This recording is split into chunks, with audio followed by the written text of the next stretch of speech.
Motivo bíblico do jejum. Como jejuar e por que jejuar? Embora seja uma prática muito comum para o povo do Velho Testamento, da Velha Aliança, o cristão também deve jejuar. Eu vou apresentar alguns motivos bíblicos do porquê jejuar e como jejuar. Então, o jejum é o ato de não comer e nem beber durante um período de tempo determinado. Tem que ser acompanhado de oração. O jejum, ele é um complemento da oração. Ele é um fortalecedor da oração. Ele é um aditivo da oração.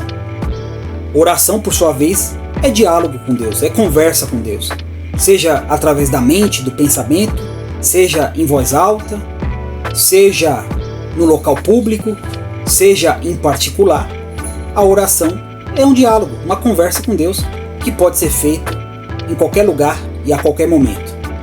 E deve ser combinado com jejum, para, digamos assim, tornar a oração mais aceitável a Deus. Por incrível que pareça, o jejum, ele torna a oração mais aceitável a Deus.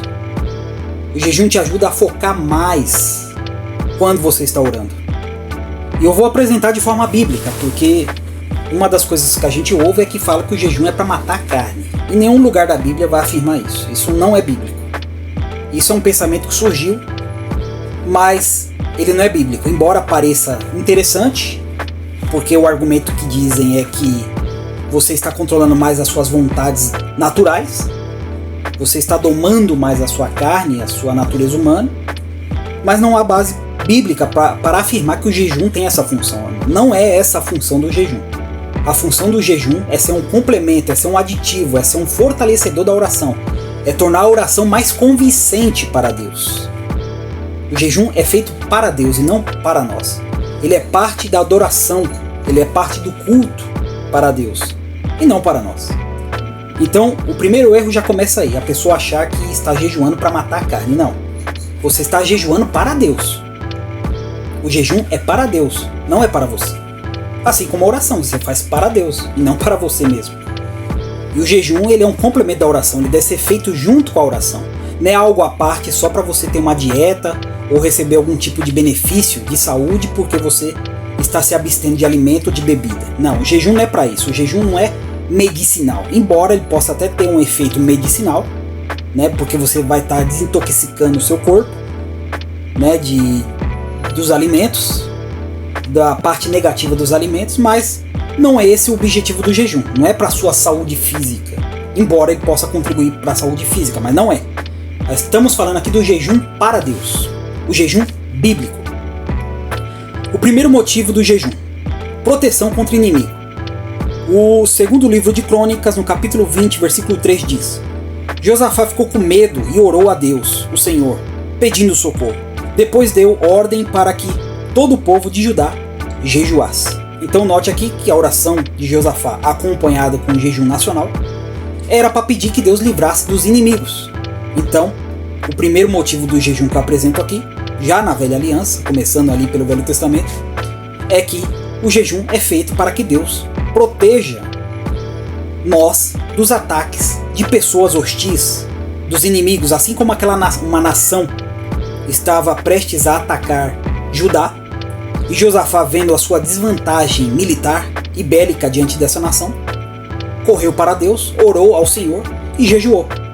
E evidentemente Deus deu vitória. Se você ler o texto, eu não vou ler aqui para não ficar muito longo o vídeo, você pode continuar lendo esse texto e você vai ver que Deus deu vitória, por causa da oração e do jejum de Josafá e do povo de Judá. O segundo motivo do jejum: humilhação e penitência. Lá no livro de Neemias, capítulo 9, versículo 1 diz: no dia 24 desse mês, o povo de Israel se reuniu para jejuar a fim de mostrar a sua tristeza pelos seus pecados. Eles já haviam se separado de todos os estrangeiros. Em sinal de tristeza, vestiram roupas feitas de pano grosseiro e puseram terra na cabeça. Então se levantaram e começaram a confessar seus pecados que eles e os seus antepassados haviam cometido. Então note aqui que o jejum está num contexto de humilhação, de penitência. Então o jejum também era usado como uma forma de se humilhar diante de Deus. acompanhado aqui do costume judeu, do costume israelita, do costume oriental da época, de jogar cinza, de jogar areia na cabeça, de vestir roupa grosseira, pano de saco. Era uma forma performática de mostrar humilhação diante de Deus, de tentar convencer a Deus que eles estavam arrependidos, que eles estavam humilhados, que eles estavam tristes, para que Deus tivesse misericórdia deles. Então, o jejum aqui está num contexto de penitência e humilhação. É uma forma de se humilhar diante de Deus. Não só como uma proteção contra os inimigos, mas também uma forma de humilhação. Porque em ambos os casos, a gente, aqui no caso, estaria pedindo para que Deus nos protegesse e pedindo para que Deus nos perdoasse dos nossos pecados, né? Não que o jejum ele tire o pecado, mas era uma forma de pedir perdão a Deus através da abstinência de alimentação ou de bebida. Terceiro motivo do jejum: batalha espiritual. Olha só o que Jesus diz no Evangelho de Mateus capítulo 17, versículo 21. Mas esse tipo de demônio só pode ser expulso com oração e jejum. Isso aqui foi Jesus que falou. Tem certas castas, certas espécies de espíritos malignos, de demônios, que são tão fortes que só sai com jejum e oração. Os discípulos não conseguiram expulsar um demônio de um garotinho. E eles perguntaram para Jesus por que eles não conseguiram fazer isso. Aí Jesus falou: é porque vocês não oram e não jejuam. Então, há castas, a espécie de demônios que se levanta contra nossas vidas ou contra a vida de outros que estamos querendo libertar, que são muito fortes. Já ouvi relatos de pessoas que ficaram dias tentando expulsar o demônio de uma pessoa. E por que demorou tanto tempo assim? É porque o demônio era simplesmente forte? Não, é porque a pessoa não tinha uma vida de oração e de jejum. E muitas vezes trabalha com libertação, mas não tem uma vida focada em jejuar e orar. Então, Jesus está sendo claro aqui, o motivo é esse, é que vocês não oram e não jejuam. E assim, vocês não vão conseguir expulsar essa espécie de demônio, que é mais forte, que era o demônio que estava no garotinho ali da história. Se você ler todo o texto onde está esse versículo, você vai entender isso. Então, o jejum é necessário para as batalhas espirituais. Até agora eu já coloquei aqui. Primeiro motivo, proteção contra os inimigos. Segundo motivo, penitência e humilhação. Terceiro motivo, batalhas espirituais. Para vencer certos espíritos malignos, para conseguir expulsar demônios de lugares ou de pessoas, temos que orar e jejuar, porque vai ter certas espécies que são fortes mesmo. Por si só, eles já são mais poderosos que a gente, esses espíritos malignos. E se não tivermos uma vida de jejum e oração, fica mais difícil ainda lidar com eles.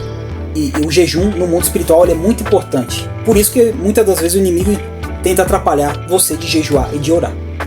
E principalmente jejuar, porque a maioria dos crentes não jejua. Essa que é a verdade. Os crentes de hoje não jejuam, fala que não precisa, mas não é o que Jesus está dizendo aqui no Evangelho. Então, ele fala que precisa sim, para expulsar certas castas, certas espécies de espíritos malignos, tem que ter jejum e oração. E como eu já disse, oração é diálogo, é comunhão com Deus, seja na mente, seja através de palavras ditas em voz alta. Oração é isso, você conversar com Deus, você dialogar com Deus, e se isso estiver acompanhado de jejum, melhor ainda. Principalmente se você trabalhar com libertação, você tem que jejuar. É uma obrigação do exorcista, daquele que tem ministério de libertação, orar e jejuar. Na verdade é obrigação de todos os crentes, né? Porque todos nós crentes somos em potencial um exorcista. Uma hora ou outra a gente vai ter que lidar com alguém cativo por Satanás, né? Ou em outro momento a gente podemos ser também acometidos por ataques demoníacos direto. Então, jejum e oração para as batalhas espirituais. Quarto motivo, experiência sobrenatural. Em Atos capítulo 10, versículo 30 ao 31 diz: E disse Cornélio: há 4 dias estava eu jejuando até esta hora, orando na minha casa na hora 9ª. E eis que diante de mim se apresentou um homem com vestes resplandecentes e disse: Cornélio, a tua oração foi ouvida e as tuas esmolas estão em memória diante de Deus. Então Cornélio teve uma experiência sobrenatural, ele viu um ser celestial diante dele, depois que ele orou e jejuou por 4 dias. 4 dias orando e jejuando, Deus permitiu que ele tivesse uma experiência sobrenatural. Você quer ter experiência sobrenatural? Então começa a praticar mais oração e jejum. Os dois, não só um. Combine os dois, oração e jejum. Essa é a recomendação bíblica para que você tenha experiências sobrenaturais. Às vezes você reclama: o Senhor, eu não vejo nada acontece de sobrenatural, eu queria ter uma experiência profunda com Deus. Então comece a orar e jejuar. Essa é a recomendação bíblica, já começa por aí. Agora você não ora e não jejua, ou às vezes até ora, mas não tem o hábito de jejuar, então não fique esperando que você vai ter a oportunidade de ter mais experiências sobrenaturais na sua vida. Você pode passar a sua vida toda sem sequer ter um milagrezinho diante de você. Quarto motivo, submissão ao Espírito Santo. Lá no livro de Atos, capítulo 13, versículo 2 ao 3 diz: certa vez, quando eles estavam adorando o Senhor e jejuando, o Espírito Santo disse: separem para mim Barnabé e Saulo, a fim de fazerem o trabalho para o qual os tenho chamado. Então eles jejuaram e oraram e puseram as mãos sobre Barnabé e Saulo e os enviaram em sua missão. Note aqui que nesse texto o Espírito Santo separa Saulo e Barnabé para a missão evangelística, para o trabalho missionário. Mas antes disso, os crentes que estavam lá, eles estavam o quê? Orando e jejuando. E a oração e o jejum tornou eles mais sensíveis à voz do Espírito Santo. Eles podem ouvir audivelmente o Espírito Santo falar com eles. Assim como eu estou falando com vocês através desse vídeo, eles ouviram a voz do Espírito Santo, orientando eles a chamar Saulo e Barnabé para a missão, para o trabalho missionário. Então notemos, se você quer ouvir a voz do Espírito Santo, então comece a orar e a jejuar, com mais frequência. E detalhe, quando você ora e jejua, você se torna sensível à voz do Espírito Santo e também submisso a ele. Tanto é que depois que esses irmãos chamaram Saulo e Barnabé para a missão, eles ainda jejuaram mais e oraram mais para poder encaminhá-los para essa missão. Então eles oraram e jejuaram para ouvir a voz do Espírito Santo e se submeter ao Espírito Santo, e também oraram e jejuaram para encaminhar Saulo e Barnabé. Então, se você quer ouvir a voz do Espírito Santo, comece a orar mais, a jejuar mais. Se você quer ser mais obediente, mais submisso ao Espírito Santo do que a sua natureza carnal, comece a orar e jejuar mais. Sexto motivo, adoração a Deus. Então o jejum também é uma forma de adoração. Quando você está jejuando, como eu disse no começo desse estudo, quando você está jejuando, você está fazendo ele para Deus, e não para sua carne ou para as pessoas verem. Você está fazendo para Deus. Então, como uma forma de adoração, ele é feito para Deus também. Entende que o jejum não é feito para matar a carne, coisíssima nenhuma, como dizem por aí. O jejum não é feito para melhorar nossa saúde física. Não, o jejum não é para isso. A função do jejum, no contexto religioso, no contexto espiritual, de todas que eu já apresentei, nesse sexto motivo, é para adorar a Deus. Olha só o que diz o Evangelho de Lucas no capítulo 2, versículo 37 ao 38. Agora, ela estava com 84 anos de idade, nunca saía do pátio do templo e adorava a Deus dia e noite, jejuando e fazendo orações. Naquele momento ela chegou e começou a louvar a Deus e a falar a respeito do menino para todos os que esperavam a libertação de Jerusalém. Essa senhorinha de quem Lucas está falando, se chama Ana. Ela vivia no templo, era viúva, e ela adorava a Deus com jejum e oração. Note que o jejum era usado como instrumento de adoração. Então Deus recebe o jejum como uma forma de adoração. Não basta só você orar, não basta só você contribuir na obra financeiramente ou com sua habilidade, com seu dom, mas também você tem que adorar a Deus jejuando. Então o jejum é um instrumento de adoração. O sétimo motivo para jejuar, na verdade, é mais uma orientação esse sétimo motivo do que simplesmente um motivo. Lá em Mateus, no capítulo 6, versículo 17 ao 18 diz: mas você, quando jejuar, lave o rosto, penteie o cabelo, para os outros não saberem que você está jejuando.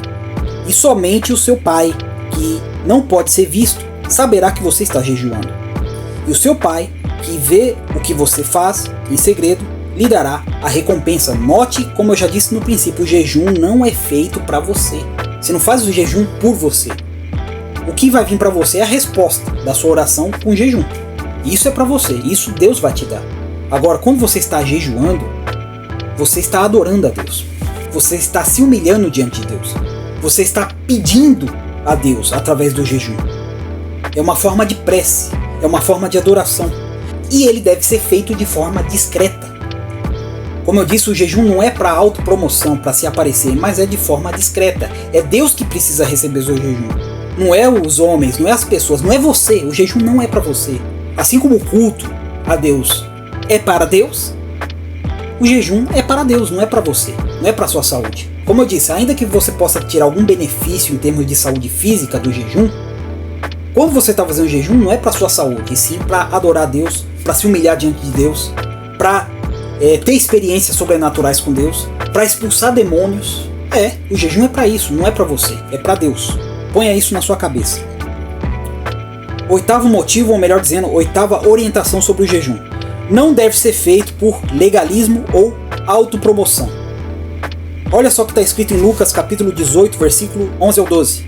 O fariseu ficou de pé e orou sozinho, assim: ó Deus, eu te agradeço porque não sou avarento, nem desonesto, nem imoral, como as outras pessoas. Agradeço-te também porque não sou como este cobrador de impostos. Jejuo 2 vezes por semana e dou a 10ª parte de tudo que eu ganho. Note isso aqui, este homem arrogante, achando que ele poderia chegar diante de Deus com arrogância, só porque estava jejuando ou só porque é fiel nos dízimos. Evidentemente, se você continuar lendo a história, o desfecho dessa história mostra que quem saiu justificado foi o cobrador de impostos, e não este homem arrogante. Por quê? O jejum não é feito para autopromoção, o jejum não é para você. Esse homem estava fazendo o jejum para ele. Esse homem estava dando dízimo, a 10ª parte, para benefício dele, não como algo que ele estivesse oferecendo a Deus. Ele estava se autopromovendo. E a Bíblia ensina claramente que Deus abate os soberbos e exalta os humildes. Deus não suporta pessoa soberba. Deus não aceita pessoa orgulhosa na presença dele. Deus não aceita pessoa que se acha na presença dele. Ainda mais usando os meios pelos quais Deus deve ser adorado, que é o jejum. Ele estava usando o jejum para isso, para se autopromover diante de Deus. E evidentemente que ele não recebeu a justificação, não recebeu a salvação por causa dessa conduta. Ele usou de forma errada o jejum, para se autopromover, para se aparecer, como os fariseus também faziam. Eles faziam muito isso também. Eles não jejuavam para oferecer uma adoração a Deus ou para se humilhar na presença de Deus. Não, eles jejuavam para as pessoas verem que eles estavam jejuando. Então, eles usavam um hábito que era comum no Velho Testamento, como eu já li em outras passagens, que era vestir pano de saco, rasgar as vestes, gritar pela praça, fazendo aquela autopromoção, querendo se aparecer, querendo mostrar para as pessoas o quantos eles eram santos e religiosos. Na verdade, eles não estavam com o menor interesse de oferecer esse jejum e essa humilhação para Deus. Eles estavam querendo se aparecer. E Deus não recebe, evidentemente, porque não é para ele o jejum. Como ele vai receber algo que não é para ele? Que o cara está fazendo para se promover. Então, nunca jejue para poder se aparecer, para se autopromover, para mostrar para as pessoas que você é santo ou religioso, porque não é isso que mostra que você é santo e religioso. Quando eu for tratar de santidade, eu vou mostrar o que é santidade. E não é simplesmente parecer santo, mas tem que ser. Mas o caso aqui, usar o jejum para se autopromover, para se aparecer diante de Deus e diante das pessoas, não é válido, evidentemente. Pelo contrário, pode trazer até prejuízo. E a 9ª orientação, ou então o 9º motivo, deve ser praticado enquanto Jesus estiver fisicamente ausente. Olha só que interessante. Mateus capítulo 9, versículo 15. Jesus respondeu: vocês acham que os convidados de um casamento podem estar tristes enquanto o noivo está com eles? Claro que não. Mas chegará o tempo em que o noivo será tirado do meio deles. Então, sim, eles vão jejuar. Então Jesus deixou claro que nós, os discípulos, desde aqueles que andavam com ele, os discípulos que andavam com Jesus, e nós hoje, temos que jejuar até Jesus voltar. Assim como a gente toma a Santa Ceia até Jesus voltar, a gente tem que ter o hábito de praticar o jejum. Logicamente, a Bíblia não fala quantos jejum você tem que fazer e qual o tempo desse jejum. Isso aí você pode determinar. Se a Bíblia não fala, é porque Deus deixou para você decidir isso. Assim como a própria Santa Ceia. A Santa Ceia, a Bíblia não fala quantas vezes ela deve ser feita. Tem igreja, por exemplo, que faz uma vez por semana. Tem igreja que faz todo fim de semana. Tem igreja que faz uma vez por mês. Tem igreja que faz uma vez por ano. Todos estão certos, nenhum estão errado. Embora eu prefira que o hábito da ceia seja mais frequente. Assim como o jejum também tem que ser mais frequente. Aliás, o jejum é mais frequente até mesmo que a ceia, né? Porque, pelos motivos que eu já apresentei aqui, o jejum é necessário. Então, meus irmãos, jejue. o cristão deve jejuar. Observe todos esses motivos que eu já apresentei aqui e as orientações de como jejuar, o porquê jejuar e como jejuar. Você deve praticar isso, eu devo praticar isso, porque é dessa forma que a gente consegue vitórias espirituais e até materiais. Onde humanamente a gente não podemos fazer nada, através da oração e do jejum, Deus vai fazer por nós. Então, sim, o cristão deve jejuar. Não é uma prática só do Velho Testamento. Por todos esses motivos bíblicos que eu já apresentei, você deve jejuar. Se você quer que Deus ouça a sua oração, se você quer ter resposta mais rápida da tua oração, então comece a jejuar. Comece a jejuar e orar com mais frequência. E não somente quando há uma necessidade maior ou quando você está em uma situação complicada. Torne isso um hábito, porque para o cristão tem que ser um hábito. No Velho Testamento era em momentos de necessidade que se orava e jejuava, fora o jejum anual que era obrigatório. Mas para o cristão é uma prática comum, como orar. Assim como a gente ora sempre, a gente está sempre orando, a gente devemos também ter o hábito de sempre estar praticando o jejum. E não para matar carne ou então para ter saúde física, porque esse não é o propósito do jejum bíblico. O propósito do jejum bíblico é para Deus. Assim como o nosso culto é para Deus e não para nós, o jejum é para Deus e não para nós. É isso que a gente tem que ter em mente. Então que Deus abençoe. Até a próxima oportunidade. Tchau.